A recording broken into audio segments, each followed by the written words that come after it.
100 preguntas y respuestas para comprender el conflicto colombiano es un espacio para divulgar el conocimiento histórico y promover el sano debate. Orientan este programa los profesores Mauricio Albeiro Montoya y Wilmer Zuleta. ¿Qué puedo hacer por mi pueblo? Aquí ya no existe paz, aquí ya no hay libertad, aquí ya no pasa un día sin algo que lamentar. Sean todos nuevamente bienvenidos a su programa radial 100 preguntas y respuestas para comprender el conflicto colombiano, una iniciativa que busca promover y divulgar el conocimiento histórico sobre los asuntos que han marcado de distintas maneras esto que ha dado por denominarse el conflicto nacional. El día de hoy tendremos un programa especial dedicado a pensar el impacto de un aspecto como la economía en esa transición entre las épocas de los años 70, 80 y 90 en Colombia, y que de alguna manera nos contextualizan sobre todas estas otras aristas que en otros programas ya hemos conversado. Para eso nos acompaña hoy el profesor Cristian Castrillón. Él es economista de la Universidad de Antioquia, magíster en economía de la Universidad Autónoma San Luis de Potosí, pertenece al grupo de investigación de macroeconomía aplicada de la Universidad de Antioquia y actualmente es profesor de cátedra en las facultades de economía de la Universidad EAFI y también de la Universidad Pontificia Bolivariana. Le damos la bienvenida al profesor al programa del día de hoy. Profesor Mauricio, primero que todo le quiero agradecer la invitación y compartir con los oyentes algunas de las experiencias que se han venido narrando en la literatura de la historia económica de Colombia con respecto a varios temas que nos van a permitir comprender mucho mejor el conflicto y cómo se ha venido desarrollando todos esos procesos que terminan pareciendo contradicciones en nuestro país y que llevó a algunos autores a afirmar que era un país cuya economía iba bien, pero el país iba muy mal a nivel social. Entonces, estoy muy contento de estar aquí con ustedes. Gracias, profesor Cristian, y a nosotros también, y seguramente a nuestra audiencia le gustará mucho su participación en el día de hoy. Entremos pues en materia, y como decíamos al inicio de este programa, hoy nos convoca la mirada económica. Esa visión que para algunos a veces es bastante compleja y alejada de las ciencias sociales, pero que en realidad es muy cercana, porque la economía también hace parte de estas ciencias sociales. Y, profe, quería empezar preguntándole sobre una época bastante importante en la historia de Colombia, que sería la década de los 60, la década de los 70, donde encontramos fenómenos tan interesantes y complejos también como lo que fue aquello que dio por llamarse la bonanza marimbera, que podríamos decir fueron aquellos primeros momentos asociados al narcotráfico, pero también una época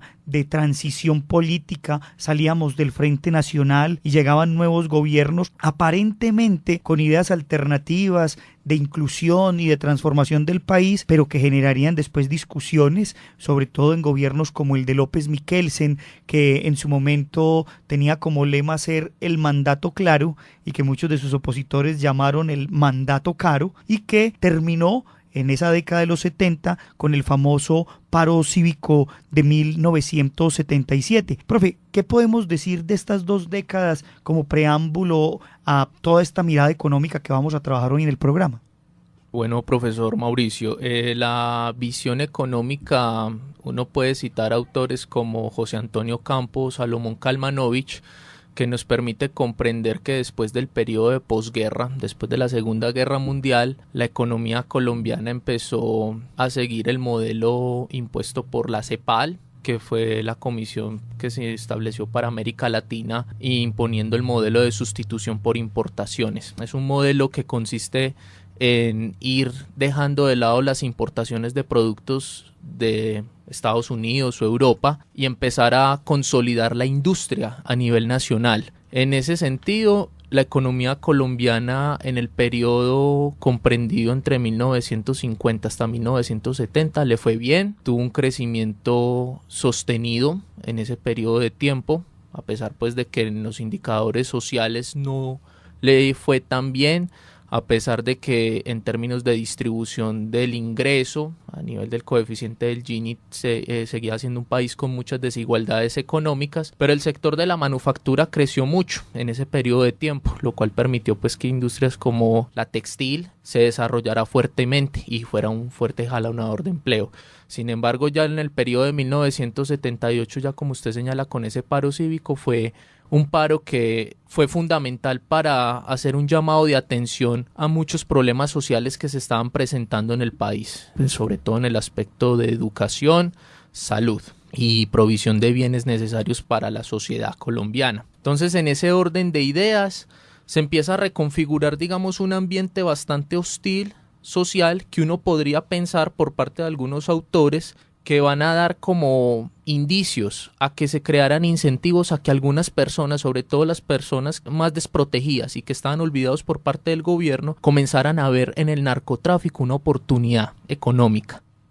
Profe, en ese orden de ideas, como usted muy bien lo plantea, el narcotráfico empieza a tener cierto protagonismo, pues en otros programas hemos hablado aquí de ese famoso lugar conocido como Tranquilandia, donde de alguna manera también pues los campesinos empezaron a sembrar de mano de los narcotraficantes, empezaron los beneficios económicos que de alguna manera pues hicieron que esa economía subterfugio del narcotráfico estuviera ahí, pero en esa época también existió algo muy llamativo que muchos autores posteriormente llamaron la ventanilla siniestra. ¿Qué es eso, profe? ¿Cuál fue el impacto de algo como eso, no solamente a nivel político, sino también a nivel económico? Bueno, por etapas. Lo primero que quiero dejarle claro a los oyentes es que por parte de la literatura académica se hace un llamado de atención sobre escritos e incluso experiencias de contar y narrar el narcotráfico como si hubiera sido una industria que hubiera jalonado el crecimiento económico del país. Y tal y como muestran los datos y las estadísticas históricas del país, parece ser que es lo contrario. Antes la industria del narcotráfico deterioró el crecimiento, pero hay que hacer distinción entre dos tipos de crecimiento, uno que es de corto plazo y uno de largo plazo. Entonces el de corto plazo pues sin duda alguna afectó positivamente a la economía vía ingresos, porque lo que hace el narcotráfico es incrementar el nivel de empleo en economías subterráneas y este tipo de empleos es muy fácil acceder a ellos porque la formación en capital humano no se necesita a un nivel tan alto. Cualquier persona puede ingresar a este negocio. Obviamente pues está el problema de la violencia que se genera dentro de ello y las sinergias negativas o externalidades negativas, como lo llaman los economistas, alrededor del entorno social que empieza a ocurrir en nuestra sociedad. Entonces ahí lo que empieza a ocurrir es que a raíz de una crisis que se viene dando a nivel nacional por parte, digamos, de unos cambios en los precios relativos que se da por el sector del café y otros sectores económicos importantes, especialmente en manufacturas, se empieza a generar una recesión económica leve, pero entonces en ese orden de ideas eso lleva a que muchas personas empiecen a buscar alternativas, fuentes de ingresos, eso es claro. Y en ese momento, en el periodo de 1982 y 83, el precio de la cocaína estaba muy alto, lo cual llevó a que otros sectores económicos empezaran a verse deteriorados por este sector. Entonces lo que ocurre es lo siguiente: hay que mirar al narcotráfico como una industria económica, dejando de lado los juicios morales, si es bueno o malo. Entonces las divisas que genera este sector económico produce lo mismo que sería otro sector económico como el café, una bonanza, digamos, de la cocaína. Sería el mismo efecto económico. ¿Cuál es la diferencia? La diferencia es que en este sector el gobierno no tiene margen de intervención y por tanto hay dos problemas. El primer problema es que no puede gravar tributariamente a este sector y el otro es que no puede legalizar la entrada de remesas o de divisas de capital derivado de esta bonanza de la cocaína. Entonces, en este orden de ideas, el comportamiento del narcotráfico le tocaba a los analistas y a los expertos que se dedicaban a estos temas mirar el comportamiento de la tasa de cambio. Y entonces lo que señalan autores como Miguel Urrutia, que fue gerente del Banco de la República, es, en parte obviamente por hacer apología de la institución y no perder credibilidad, era decir que el problema de la ventanilla siniestra en realidad era muy mínimo el impacto en la economía. Porque lo que dice el economista Miguel Urrutia es el comportamiento de las remesas o de las divisas derivadas de las actividades del narcotráfico era un comportamiento procíclico. ¿Qué significa que sea procíclico? Significa que se comportaba de la misma manera que lo hacía el Producto Interno Bruto o la economía en general. Entonces lo que señala Urrutia es que los narcotraficantes seguían el mismo comportamiento que cualquier otro empresario siguiendo los indicadores de coyuntura macroeconómica. Significa entonces que ellos traían capital si la economía estaba bien, pero si la economía estaba mal dejaban ese capital en el extranjero. Eso en parte es una forma de hacer apología de que el Banco de la República no tuvo absolutamente nada que ver con la ventanilla siniestra. Hay otra mirada y es que algunos dicen eso no es del todo cierto porque el narcotráfico empezó a apoderarse y a capturar instituciones del gobierno, en donde efectivamente el mismo gobierno empezó a beneficiarse de este mismo sector económico. Entonces es una mirada bastante interesante que, si bien es cierto parece que muestra contradicciones, lo importante es destacar una cosa con el sector del narcotráfico, profesor Mauricio y oyentes, y es que genera problema de enfermedad holandesa. ¿En qué consiste esta enfermedad? Es una bonanza de un sector económico que lo que va a terminar haciendo es que la entrada de divisas excepcionales que genera este negocio son ingresos extraordinarios, eso es claro. Va a hacer que se desplace otros sectores económicos importantes de la región. Entonces en el Guaviare y en el Casanare, regiones que fueron muy utilizadas para producir cocaína y heroína y marihuana entre otros, llevó a que los salarios de estos sectores económicos subieran considerablemente, y en vez de desarrollarse otros sectores económicos alrededor de estas regiones, lo que hacían ellos era importar. Entonces lo que hacían era encarecer prácticamente el costo de vida de estas regiones, y eso no permitió que se reinvirtiera las ganancias o los ingresos extras que se derivaban de la industria de las drogas, y por tanto no generó crecimiento económico en estas regiones. Y hay otra cosa importante, y es una lectura que hacen muchos economistas, y es que el narcotráfico nunca permitió un proceso de movilización social como sí hizo, por ejemplo, el sector del café. A principios del siglo XX y finales del siglo XIX, el café fue un sector que permitió que muchos campesinos empezaran a acceder al sector urbano, se consolidaran con su negocio y empezaran a montar negocios. Entonces el sector del comercio y las finanzas empezó a florecer. La banca, de hecho, en Colombia, especialmente en Antioquia, se desarrolla con el café, cosa que no ocurre con el narcotráfico. Entonces, en ese orden de ideas, muchas personas pensarían que el narcotráfico permitía un mecanismo de ascenso social, y lo que llevó, según los estudios por parte de muchos académicos, es que antes se agudizaron los problemas de desigualdad social, porque eso muestra como conclusión algo importante, y es que la élite sí se benefició de este sector y no fue la clase baja. Muy interesante, profe, esa apreciación. Vale aquí también recomendar los trabajos del profesor Fabio Castillo en un texto como Los jinetes de la cocaína, que un poco hace referencia también a que en eso que llamábamos la ventanilla siniestra, esa ventanilla del Banco de la República donde se cambiaban dólares que aparentemente venían pues de todo el negocio de las drogas, pues entraban a ser parte de la reserva. El profesor Fabio Castillo dice que la reserva llegó a sumar más de 5.000 millones de dólares en un momento, pero que, como usted muy bien lo dice, pues no significó grandes transformaciones, pero que de alguna manera también pues mostró eso, que sí había una especie de vínculo de los actores estatales llamados legales con el narcotráfico. Pero además de eso, vale decir, como él lo menciona, que a pesar de todo esto, el narcotráfico sí permeó las distintas esferas, tanto sociales, políticas, económicas e incluso deportivas.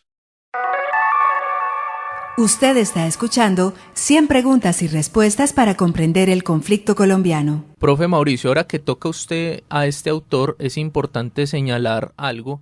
y es que autores como Eduardo Sarmiento y Miguel Urrutia señalan algo muy enfáticamente, y es que gran parte de esa acumulación de reservas internacionales no fue derivado de la industria del narcotráfico, porque ellos señalan que el narcotráfico entra en la economía como contrabando y como componente de la demanda agregada es muy pequeño. Eso es lo que argumentan ellos, por supuesto. Y en este sentido, lo que se señala es que gran parte de la acumulación de reservas internacionales, que fue la cifra que usted efectivamente señala, profesor, se debió en parte fue por las políticas moderadas y conservadoras del Banco de la República. Lo que señalan ellos es que desde los años 70 se venían introduciendo políticas muy conservadoras por parte del Banco de la República, compra de activos en el extranjero, y también señalan que la crisis de la deuda en América Latina se mitigó en parte por las políticas acertadas que realizó el banco. La razón que justifica estos autores es porque en ese periodo de tiempo Colombia, a diferencia de otros países de la región, no se endeudó tanto como sí lo hizo México y Argentina, y que sí los golpeó fuertemente la década perdida. Y la otra razón es que el banco logró, mediante políticas monetarias, llevar a cabo que esos niveles de endeudamiento no fueran tan altos, que si bien es cierto afectó a la economía colombiana, ellos se atribuyen en gran parte la responsabilidad de por qué eso no mitigó. Hay una cosa ahí finalmente para terminar en ese aspecto, y es que a nivel macroeconómico puede que tenga mucho sentido esto, pero a nivel microeconómico muchas regiones aisladas del país, y sobre todo personas que no tenían acceso fácil a un empleo, el narcotráfico les permitió a ellos aumentar sus patrones de consumo de forma acelerada. Desde una perspectiva de corto plazo eso es lo que pasa, y por eso algunas personas recuerdan y piensan que en ese tiempo pues tenían una mejor condición de vida. Pero ¿cuál es el problema? Los economistas consideran ese problema como un choque de renta o de ingreso transitorio y no de renta permanente. Entonces eso llevó a que las personas, en la medida en que ganaban muy bien, gastaban en esa misma proporción, y eso no permitió que acumularan activos, y precisamente por la fuente de ingresos de donde venían sus actividades no los permitió consolidar un proceso, digamos, de acumulación de capital, sea compra de vivienda o montar un negocio propio. Entonces, por eso mismo vuelve y se señala, no hubo un proceso de transición social de personas que se beneficiaron de este sector, y precisamente pues pasaron de ingresos bajos a ingresos medios o ingresos altos incluso. Ya lo mencionaba usted ahora, profe, ese concepto de la década perdida, los años 80, así se le llamó a América Latina en aquella época. Al finalizar esa década se decía que el crecimiento había sido muy bajo, por no decirlo nulo, o un crecimiento de cero. Muchos países, como ya usted mencionaba, también Argentina, aquella época terminaron con una alta tasa de inflación, y es particular mencionarlo porque algunos estudiosos dicen que esa década perdida, pues aunque a todos los afectó de alguna manera, dos países estuvieron al menos a flote, Chile y Colombia. Muchos dicen que Chile, debido pues en aquel periodo todavía gobernaba Pinochet, ya los negocios que tenía del cobre con los tigres asiáticos pudieron hacer de alguna manera pues que esta economía se mantuviera, pero también de Colombia, en el otro caso, se dice que fue la economía del narcotráfico como subterfugio la que mantuvo a flote la economía a pesar pues de muchas cosas. Profe, yo quería preguntarle eso, entonces, ¿cuál fue la situación de Colombia durante esa llamada década perdida? Durante esa década, lo que señala el historiador económico José Antonio Campo es que de esa década el sector más golpeado y que más perdió fue el sector de la manufactura. La industria manufacturera fue la que se vio más deteriorada. Sin embargo, para el periodo de 1986 y 87, Colombia contó con una de las últimas bonanzas cafeteras más altas del país, lo cual le permitió, digamos, mitigar en gran parte o medida este choque. Otro aspecto que señalan unos autores que llama mucho la atención cuando uno lee sobre este tipo de literatura es que dicen que el narcotráfico simplemente era la manifestación de problemas institucionales que el país venía llevando a cabo desde muy atrás. Entonces lo que hicieron estas instituciones fue agudizar mucho más el problema del narcotráfico, y de alguna forma todo eso llevó a desencadenar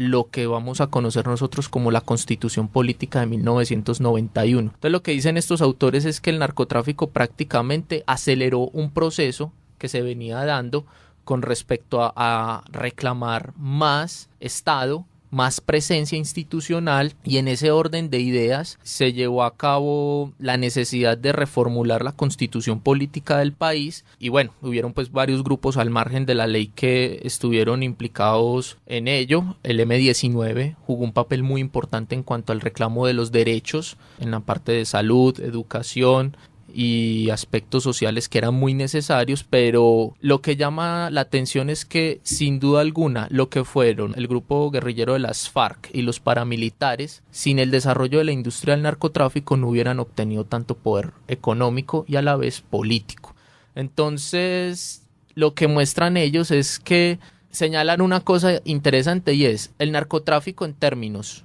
de estructuras de poder fue bueno porque le quitó poder a muchos de la oligarquía y de las élites que estaban consolidadas, y fue el principio de la ruptura de dos partidos políticos, los tradicionales que teníamos. Ya las interpretaciones se las deja uno a los oyentes y a usted mismo, profesor, pero a raíz de, digamos, del narcotráfico y de todo lo que sucede ahí, empieza, digamos, también a abrirse, digamos, una nueva forma de ver la política en el país. Y también hay una cosa importante señalar, y es que para 1991 el Partido Liberal tenía identificado que el gran problema del país era la corrupción. Y si bien es cierto, Colombia ha funcionado bajo un modelo de clientelismo, no mediante el populismo. Aquí el clientelismo ha operado de forma muy eficiente y el populismo surge cuando el clientelismo quiere asustar a la población, mostrándoles que mire, si nosotros pensamos en alternativas como el socialismo o el comunismo, nos va a pasar esto, ¿sí? Y de esa forma el clientelismo se ha perpetuado en nuestro país,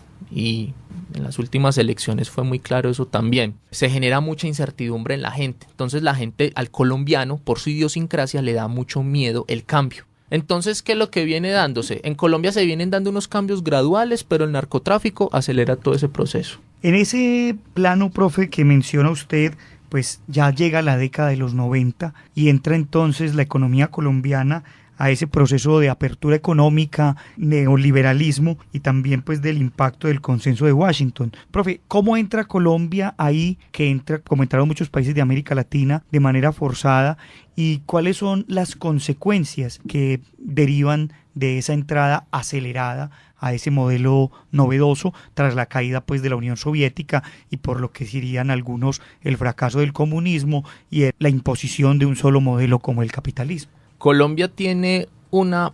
cosa muy particular con respecto a los demás países de la región, y es que a diferencia de otros países en donde se impuso la apertura económica, que eso viene establecido por el consenso de Washington y por los Estados Unidos, hay algo interesante, y es que en Colombia se da una apertura económica con ideas liberales en donde efectivamente niega la intervención del Estado y en donde se busca privatizar empresas públicas que, si bien es cierto, muchas de ellas operaban muy bien y eran eficientes y mostraban retornos y utilidades. Se empezó a dar ese proceso de privatización, pero a raíz de la Constitución Política de 1991 hay un cambio estructural institucional que lleva a algo que no pasó con otros países, y es el aumento del tamaño del Estado. Que si bien es cierto, algunos economistas creen que el Estado debería de ser mucho mayor en Colombia, desde 1991 en adelante el gasto público se dispara. Y eso efectivamente lleva a que algunos servicios comunales, sociales y personales como componente del PIB empiece a aumentar. Se tiene en cuenta entonces el gasto social y actividades que anteriormente no se tenían en cuenta. Para la apertura económica de 1991, hay claro que ya se empiezan a mostrar síntomas de un proceso de desindustrialización. Algunos autores dicen que incluso el mismo narcotráfico fue el culpable de deteriorar a la manufactura y al sector agrícola, y que por medio de esa enfermedad holandesa llevó a que esa apertura no fuera exitosa. Efectivamente, pues el expresidente César Gaviria utiliza ese argumento para decir, mire, no nos fue tan bien con la apertura económica por ello. Pero yo pienso que nosotros, muchos de los tratados de libre comercio que firmamos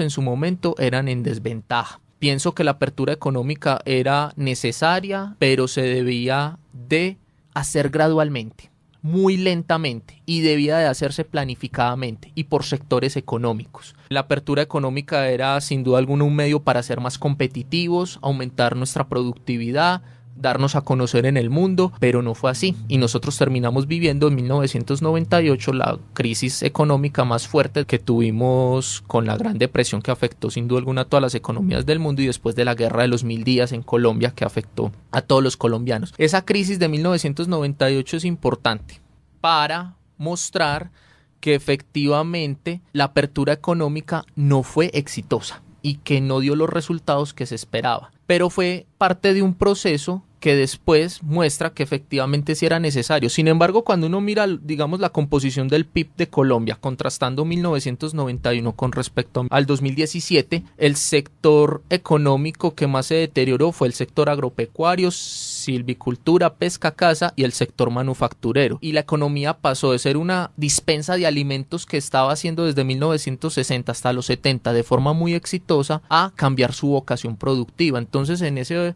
sentido, Colombia no ha tenido claro un modelo económico de largo plazo y cuáles son nuestras verdaderas vocaciones productivas, y por esa razón no hemos sabido aprovechar correctamente los tratados de libre comercio y la economía internacional. Nuestra economía ya se especializó en sector financiero, servicios y comercio, lo cual es bastante preocupante porque hemos tenido un proceso de desindustrialización y eso no permitió consolidar fuertemente un capitalismo sólido en nuestro país.